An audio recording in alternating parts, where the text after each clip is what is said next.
welcome to Monday Re Tsene with Pretoria Psychologists. My name is Mhlongo, and I'm very happy to see you guys today on this summer morning. Today I'm going to speak about communication, assertiveness, and setting boundaries in the workplace. I think we can all agree, relationships rise and fall on communication. Communication is an element of our lives that is so important to our human existence. Without communication, we cannot put our point across. Without communication, we cannot express our feelings, our emotions. We cannot persuade. We cannot do most of the things that we want to do. So communication is a core element to our existence, a core element to our human experience. And this is why today I want us to really focus on the art of communication and how to set boundaries through communication. Why must we communicate? How do we communicate? And what is the end result that we want to achieve after having communicated? I think it's also important for us to remember that communication is not only about putting our message across, but it's also about receiving messages as well. So how do you receive communication from others? How do you receive communication, especially in the workplace, especially in that context? Communication, like any art, is very complex to break down and oftentimes not really easy to explain. But let's break it down by talking about the reasons why, or in a broader context, the reasons why we communicate. Firstly, we communicate to persuade. Have you ever wondered why there's all these billboards on the freeway, how most of our brains communicate to us subconsciously, subliminally? So communication is really used to persuade. Communication is used because you want people to agree with what you're saying. So most of the time we use communication to persuade. The second reason why we communicate is because we want to give people information. This is exactly what I'm doing today. I want to give information about communication. We want people to learn. We want people to understand concepts better. And the best way to do that is by communicating. The second reason why we communicate is we communicate to seek information.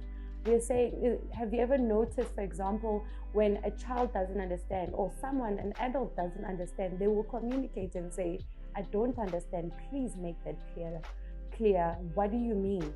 So communication, we communicate so that we receive information about a specific topic, about a specific idea, whether abstract or whatever the case may be.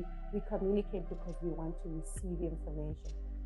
And the last reason why we communicate, and this is what I wanted to really focus on today, we communicate because we want to express our emotions. As human beings, communication for us is really like the air that we breathe, because that's the only way we can express our emotions. We can express anger, we can express fear, we can express anxiety, whatever, happiness, sadness, we express it through communication. And if communication was not there as humans, I think would really be like non-existent. And this brings me to the idea that we communicate through our emotions in the workplace so that we can be understood. And this really boils down to how we set boundaries.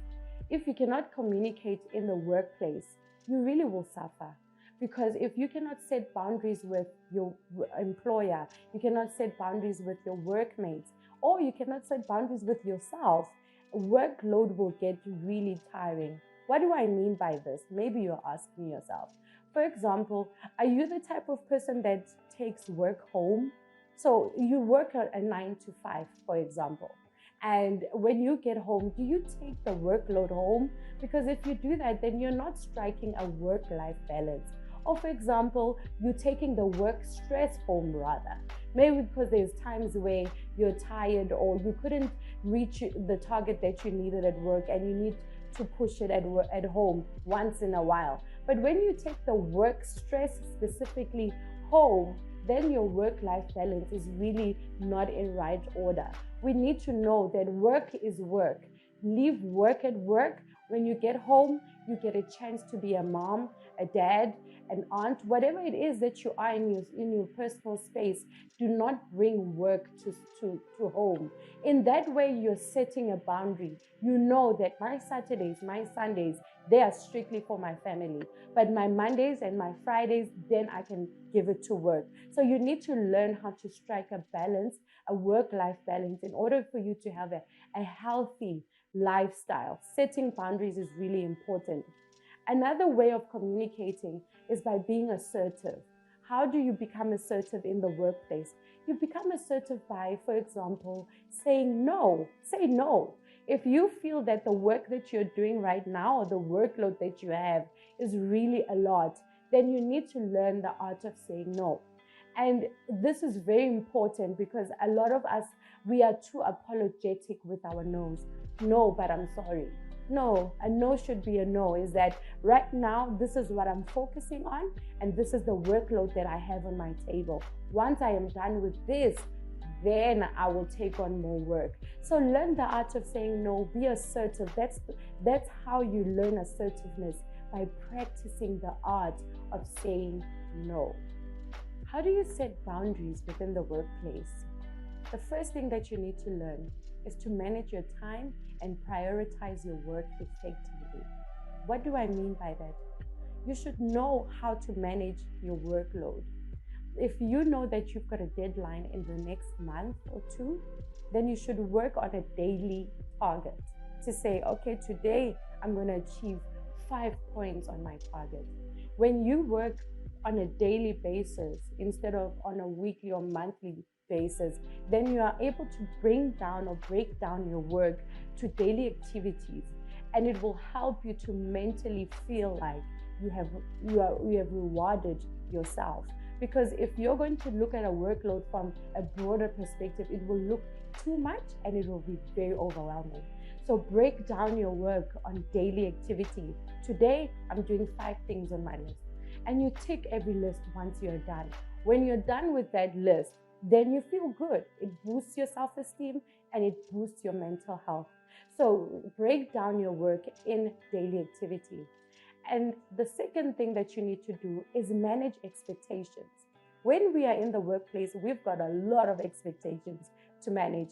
We've got stakeholders, we've got managers, we've got our customers, we also have our co-workers. So how do you manage expectations in all of those people? You also actually, by the way, have expectations in your personal life. So how do you manage expectations? You manage expectations by really having control over your day. If you know that today at 2 o'clock, you need to go to your child's rehearsal, maybe they have to go for a soccer match, plus you also have to deliver on a customer's service, and you need to also do a report for stakeholders or managers. You need to manage your day and manage the expectation. If you're going to be late, tell your child that you're going to be late. If you're not going to be able to deliver, tell your manager on time. So it's all about really managing your time, being conscious about your daily activity so that you can be able to deliver to everybody. I always say, this is a personal conviction. You would rather under-promise and over-perform. So rather say that, this is my promise, let it be under. But when you deliver, make sure that you deliver the best. So under-promise so that when you deliver, you over-perform. That is a tip. And another thing, or the third point on how to set boundaries, is take time off. You're working too hard. You're putting all the hard work. Every day you're at work, you're pushing yourself, you're reaching your targets, you're making money, you're doing the best that you can. When are you taking a break? It's really important to take a break so that you can recuperate, find yourself again, center yourself. Once you have found your break, then you go back out there and you kill it. You kill the targets, you kill everything that you need to do. So taking time off really helps us to recenter and to find ourselves again, to find our purpose, to find our calling, and really know who we truly are, because we can get so lost in all the work. The last point is establish boundaries with your co-workers. Yes, because co-workers can sometimes, become a stumbling block in your workplace. Remember, you don't attach yourself to a workplace or to people, but attach yourself to a vision, to a purpose, and to a calling. Once you do that, you are able to set boundaries with the people around you. That is all that I have today, and I hope you really have enjoyed this time on how to communicate, be assertive, and to set boundaries in your life. It's really, really important. I hope to see you again. Thank you.